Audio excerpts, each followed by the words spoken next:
பருப்பு பொடியை மறக்காதீங்க, அவ்வளோ அருமையாக இருக்குது. பருப்பு பொடி நல்லா இருக்குல்லம்மா? ரொம்ப நல்லா இருக்குமே.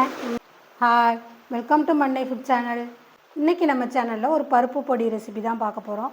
வாங்க பார்க்கலாம். ரொம்ப சிம்பிளான ரெசிபி, ஆனால் டேஸ்ட்டு நல்லாயிருக்கும், ரொம்ப ஹெல்த்தியாகவும் இருக்கும். எங்கேயும் வெளியில் போயிட்டு வந்தோமா, டக்குன்னு அந்த பொடி எடுத்து போட்டு கொஞ்சம் நெய் போட்டு சாப்பிட்லாம். நிறைய மசாலாலாம் கொடுத்துட்ருக்கோமா, இப்போ வந்து பருப்பு பொடியும் அந்த லிஸ்ட்டில் சேருங்க எங்களுக்கு வேணும் அப்படின்னு கேட்டுட்ருக்காங்க. ஒருத்தவங்களுக்கு கொடுக்கறதுக்காக கொஞ்சமாக தான் செய்ய போகிறேன். வாங்க பார்க்கலாம் எப்படி செய்கிறோன்னு பார்ப்போம். வாங்க இப்போ ஸ்டார்ட் பண்ணிடலாமா? பருப்பு பொடிக்கு வறுத்துருவோம். பாருங்கள், இதால் 1 டம்ளர் அளவுக்கு துவரம் பருப்பு எடுத்திருக்கேன்.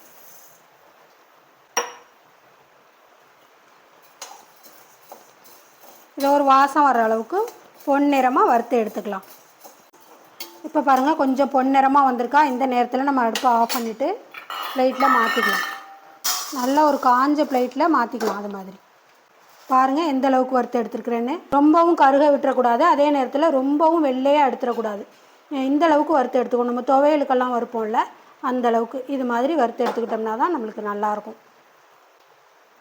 1 டம்ளர் எடுத்தோமா துவரம்பருப்பு, 3/4 டம்ளர் அளவுக்கு எடுத்திருக்கேன் கடலைப்பருப்பு.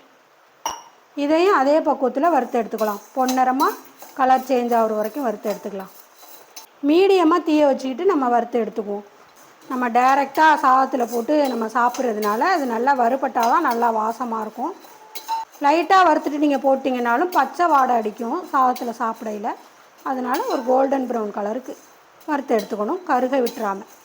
இந்த கடலைப்பருப்பு கூடவே நான் கருவேப்பிலை பறித்து அலசிட்டு வச்சுருக்கேன். நல்லா ஒரு கைப்பிடி அளவுக்கு அதோடு சேர்த்து வறுத்துக்கலாம். ஏன்னா அந்த மாதிரி கடலைப்பருப்போடு நம்ம கடலைப்பருப்போடையோ இல்லை துவரம்பருப்போடையோ சேர்த்து வறுத்துக்கலாம். அப்போ சீக்கிரமாக வறுபடும் இந்த கருவேப்பிலை. அதுக்காக தான் நம்ம கடலைப்பருப்போடு சேர்த்து வறுத்துக்கிறோம். ஏன்னா கடலைப்பருப்பே நல்லா ஹீட்டாக இருக்குமா, அது கூட இதை போட்டோம்னா சீக்கிரமாக வறுபட்டுரும். ஆனால் பருப்பு போட்டு செத்தை வறுத்துட்டு அதுக்கப்புறமா போடணும் கருவேப்பிலையை. இப்போ பாருங்கள், நல்லாவே வறுத்தாச்சு. கடலைப்பருப்பும் கலர் சேஞ்ச் ஆகிருக்கா, கருவேப்பிலையும் நல்லா வறுபட்டுருக்கு பாருங்கள். பார்த்திங்களா, உடையுது பார்த்திங்களா, இந்த அளவுக்கு வறுத்து எடுத்துக்கணும். இப்போ இதையும் வறுத்தாச்சு. இப்போ இதையும் எடுத்து அதோட அந்த துவரம்பருப்போடையே கொட்டிடலாம்.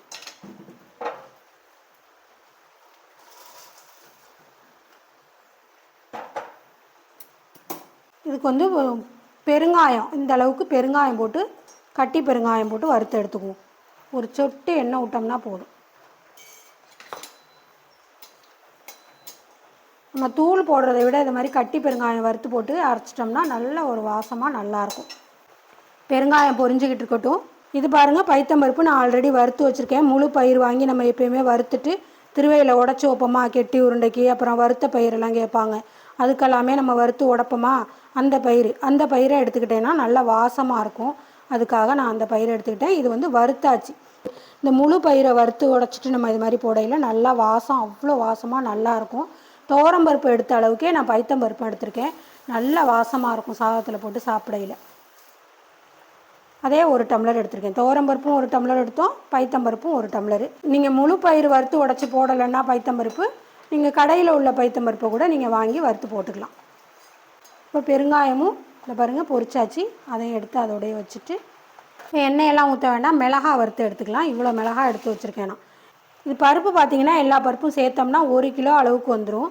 அதுக்கு தகுந்த மிளகாய் நான் இவ்வளவு எடுத்திருக்கேன். கையால் அள்ளுனோம்னா ஒரு கைப்பிடி அளவுக்கு, அந்த அளவுக்கு மிளகாய் எடுத்திருக்கேன். உங்கள் காரத்துக்கு தகுந்த மாதிரி நீங்கள் சேர்த்துக்கோங்க. மிளகாய் வறுக்கையில் சிம்மில் வச்சுக்கோங்க. சிம்மில் வச்சுக்கிட்டு நல்லா ட்ரையாக வறுத்து எடுத்துக்கோங்க. அப்போ தான் மிளகாய் நல்லா வறுபடும். நம்ம சாதத்தில் போட்டு சாப்பிடையிலையும் நல்லாயிருக்கும், பச்சை வாடை இல்லாமல்.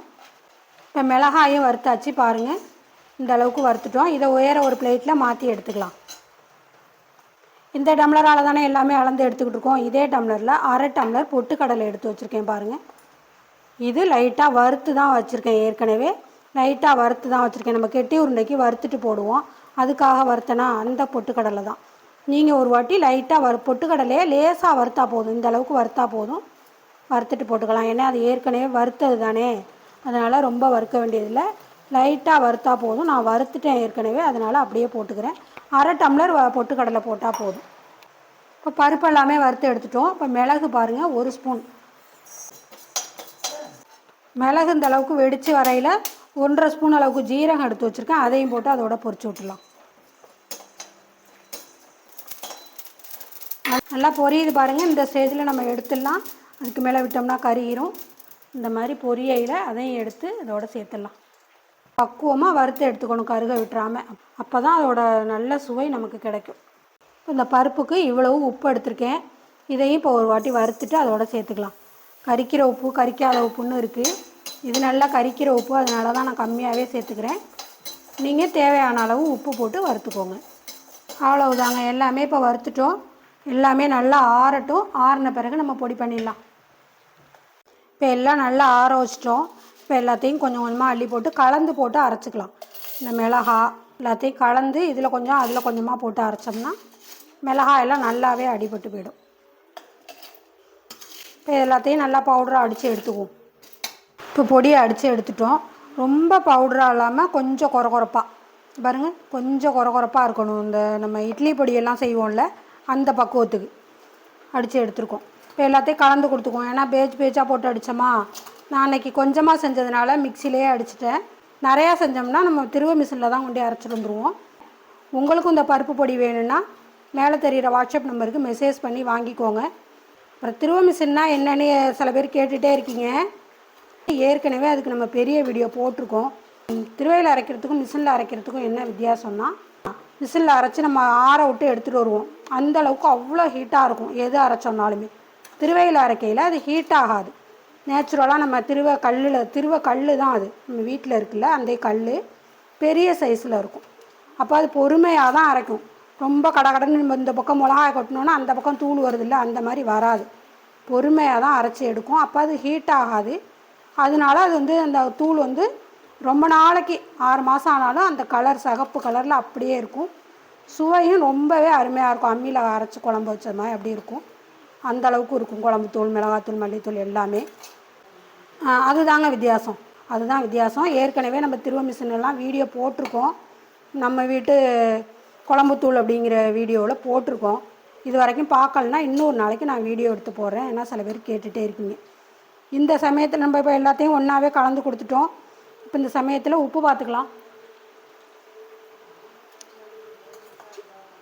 உப்பு ஒரு கல் கூட இருக்கணும் நம்ம எடுத்து வாயில் போட்டோம்னா. அப்போ தான் சூடான சாதத்தில் போட்டு சாப்பிடையில் கரெக்டாக இருக்கும்.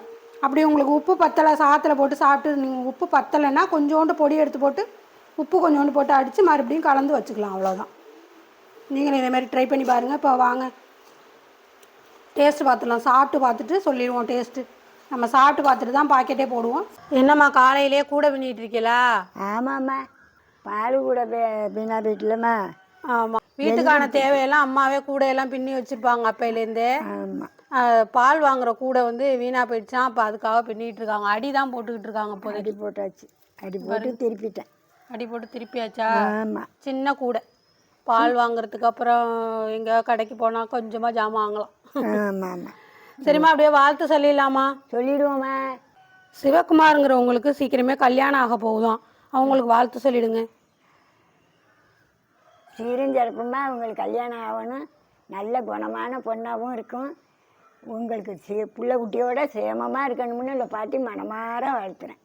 ரோஷினி அப்படிங்கிறவங்களுக்கு பிறந்த நாள்னு சொல்லியிருக்காங்க. அது எந்த நோய் நொடியும் இல்லாமல் சகல செல்வம் பெற்று 100 ஆண்டு வாழணும்னு இந்த பாட்டி மனமாற வாழ்த்துறேன்.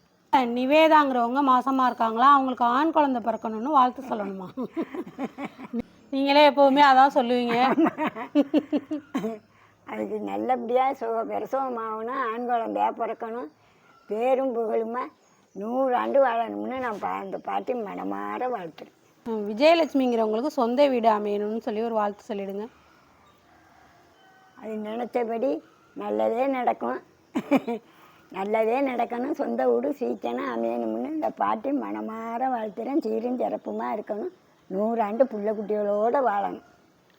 நல்ல தம்பிங்கிறவங்களுக்கு உடம்பு சரியாலையா, அவங்களுக்கு சீக்கிரமே குணமாகணும்னு வாழ்த்து சொல்லிடுங்க. அவங்களுக்கு நோய் நொடி இல்லாமல் சீக்கிரம் குணமாகணும், நல்லபடியாக இருக்கணும். 100 ஆண்டு புள்ள குட்டிகளோட பேர பிள்ளைகளோட அமோகமாக இருக்கணும்னு அந்த பாட்டி மனமாற வாழ்த்துறேன். வாங்க வீடியோக்குள்ளே போகலாம். ஏன்னா பருப்பு பொடி செஞ்சுட்டியாம்மா? ஆமாம், செஞ்சுட்டேன். போட்டு சாப்பிட்டு பாருங்க. கேட்டிருந்தாங்கன்னு சொன்னால ஒருத்தவங்க. ஆமாம், அவங்களுக்கு தான் ரெடி பண்ணேன். முதல்ல நம்ம சாப்பிட்டு பார்த்துருவோம். சரி.